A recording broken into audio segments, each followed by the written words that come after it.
Hey guys, how are you? Hope you're all doing very well. This afternoon I'm going to be doing another movie review, so hopefully you find this one interesting. This movie is a crime mystery from Argentina, Spanish language English subs, released in the year 2017, directed by Martin Odara, and this movie is called Black Snow. So Black Snow is about a family tragedy. You've got his two brothers and a sister who are mourning the loss of their brother.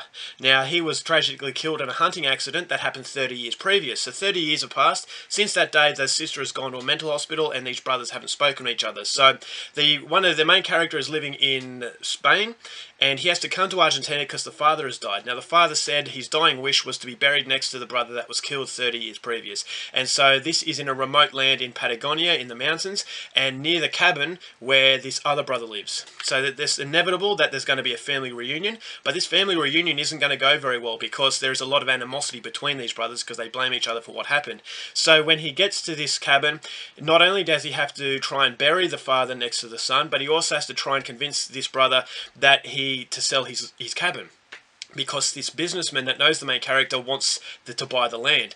So there's a lot of complications that are going to arise, and those complications are going to be intensified when there's a revelation surrounding that day, fateful day 30 years ago, that is going to shed new light on it. And it's basically going to put a cat amongst the pigeons. So what happens from that point on is something you're going to have to find out for yourself, because that's as far as I'm going with my synopsis.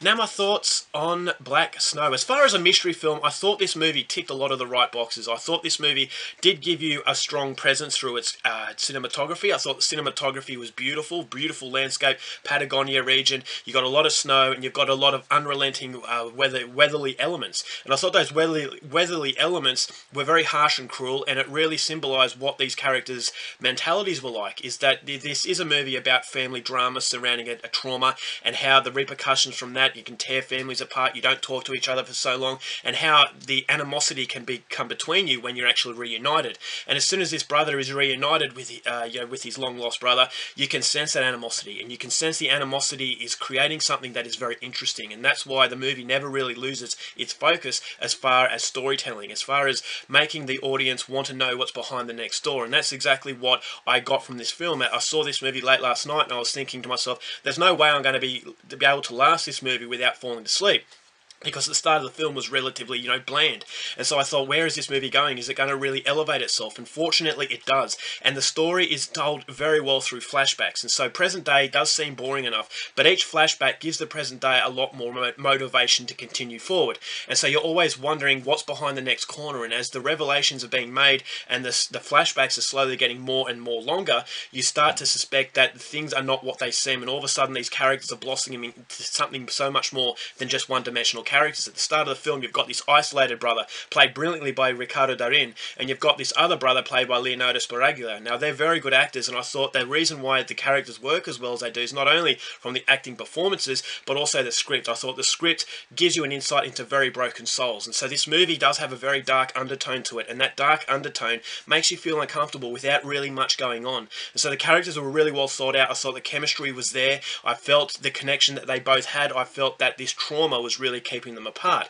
And this is something that happens in everyday life, is that sometimes if you blame yourself for something, that can keep you apart, and it can keep you and prevent you from speaking to your loved ones. And so this is a movie about a seriously damaged family, but they got damaged souls, and I thought those damaged souls were shown also through the cinematography, the unrelenting and sort of cruelty that the weatherly elements had, in that it was a very isolated atmosphere. As this cabin was in the middle of nowhere, and you felt as though these characters were by themselves, that they were dealing with their problems by themselves, but ultimately it shows you the repercussions of dealing with problems by yourself and not really getting your feelings out there. And then there's a revelation surrounding this event that took place 30 years ago that really hits you out of the water. This is a very, very disturbing revelation, and I was not expecting that. Although the movie does have some predictable moments, I wasn't expecting how it would finish, and it really did knock it out of the park for me. And I just thought to myself, wow, this has got a lot darker than I thought it would have. So there are some set pieces that I thought were fairly thrilling, and so it does keep your attention. And that's the thing you want from a mystery film. You want that element of intrigue. You want that element of curiosity. And I think that Martin Odara, he does a great job at creating that mystery, creating a story where you want to know what the outcome is, regardless of whether or not you really relate to these characters. And so it's got a level of intrigue there that I thought makes it a movie worth watching. There are some problems I had with this movie. Now, the biggest problem is the fact that I felt like it was a mainstream film trapped inside the body of a made-for-TV film, in that it does have elements there and potential for something that's going to be incredibly memorable, but it stays confined to the boundaries of TV, in that it's not showing you violence, it's not showing you things that could really provoke an audience, although at the end, as I said, is very provocative, but there are elements in this movie that I felt were a little bit watered down. So it wasn't really elevating itself, it was staying on a very consistent line. Although the line is never boring, I just thought it would have been better if it had some some elevation there to really make it a movie I could really recommend to a worldwide audience. But it just has that feeling of monotonous tone to it, where I felt as though it's trapped into the confines of a television movie, which was disappointing because it did have the makings for it to be an absolutely great movie.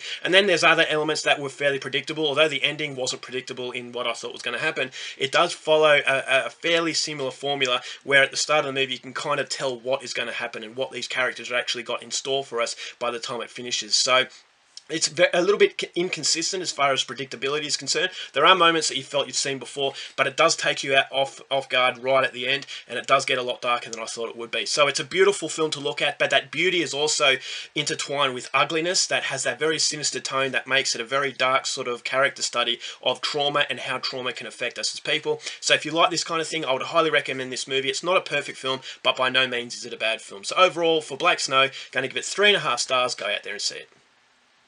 Alright guys, that's it for my review. Hope you enjoyed it. Thanks for watching movies, and I'll see you later.